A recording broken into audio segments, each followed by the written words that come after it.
Welcome to Vetlek. I am going to discuss the anatomy of lumbar vertebrae of dog. Lumbar vertebrae form the bony roof of the abdomen by their body and long plate-like transverse process. These lumbar vertebrae can be distinguished from the thoracic vertebrae in that they have a long transverse process which is inclined cranially. This is the transverse process and it is inclined cranially. And lumbar vertebrae also lack costal facets which are present only in thoracic vertebrae. So these costal facets are absent in case of lumbar vertebrae. In case of dogs, there are 7 lumbar vertebrae.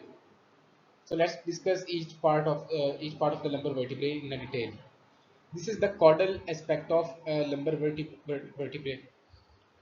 As I have told you that they have long transverse process which is inclined cranially. So as this is the caudal aspect and this is the cranial aspect. So this transverse process of the lumbar vertebrae is present at the cranial aspect of the lumbar vertebrae.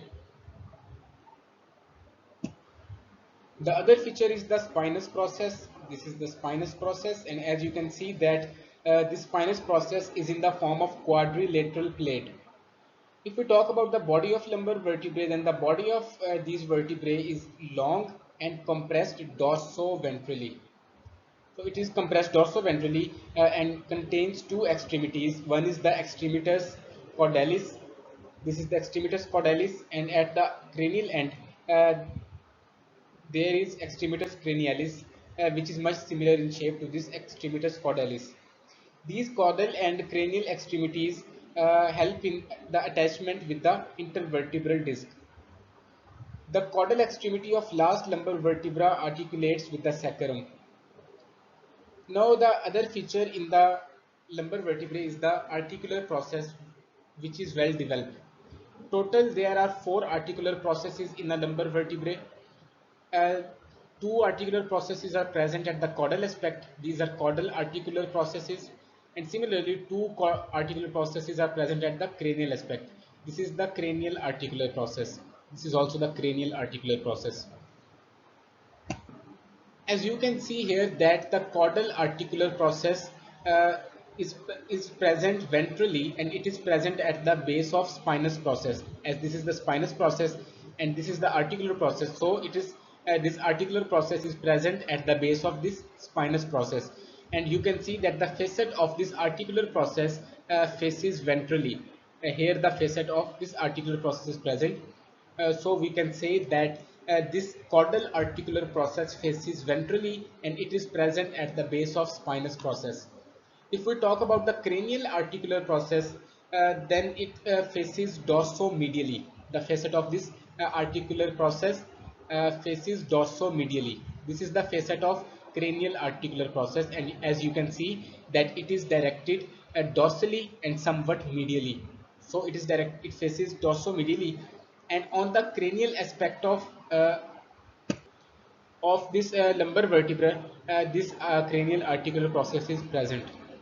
The other feature which is present only in case of cranial articular process of lumbar vertebra is the mamilo-articular process.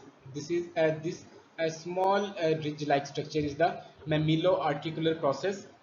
It is actually a bony projection of lumbar vertebra, and it is present on the posterior border of cranial articular process. This is the posterior border of this cranial articular process, and this mamilo-articular process is present on this posterior border of the cranial articular process, and it is present only in the cranial articular process and is absent in case of caudal articular process.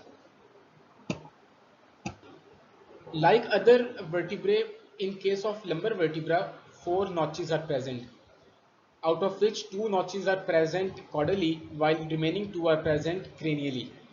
These notches are present on the pedicles of the lumbar vertebrae. This is the pedicle, and here we have a caudal notch. This is also the caudal notch, and here we have cranial notches. This caudal notch is also known as incisura vertebralis caudalis, and similarly the 2 cranial notches which are present at towards the cranial end of lumbar vertebra are known as incisura vertebralis cranialis. The function of these intervertebral notches is in the formation of intervertebral foramen for the passage of spinal nerves. Now just proximal to the caudal vertebra, sorry, caudal vertebral notch, just proximal to this caudal vertebral notch, this is the caudal vertebral notch and this is the its proximal region. So just proximal to this caudal vertebral notch, there is another process which is present only in case of lumbar vertebra, and it is, this process is known as accessory process. This is the accessory process. This accessory process is present only on the caudal aspect of the lumbar vertebra, and it is present just proximal to the caudal vertebral notch or just inferior to the caudal articular process. So in case of cranial aspect, the cranial articular process contains mamilo-articular process, while in the on the caudal aspect of lumbar vertebra we have this accessory process. See each structure clearly. This is the transverse process which is inclined cranially and is present on the cranial aspect of body. This is the cranial aspect of body, and this is the extremitas cranialis, and this is the transverse process of lumbar vertebra. This is vertebral foramen, as you can see, and as I have told you that the articular process, a cranial articular process contains mammillary process on its posterior border. So this is the mammillary process which is present on the posterior border of this cranial articular process. This is the spinous process, and this is the cranial articular surface. As I have told you that this cranial articular surface is present dorsomedially. So you can see here that it is present somewhat medially, and it also faces dorsally. So this was all about the anatomy of lumbar vertebra of dog.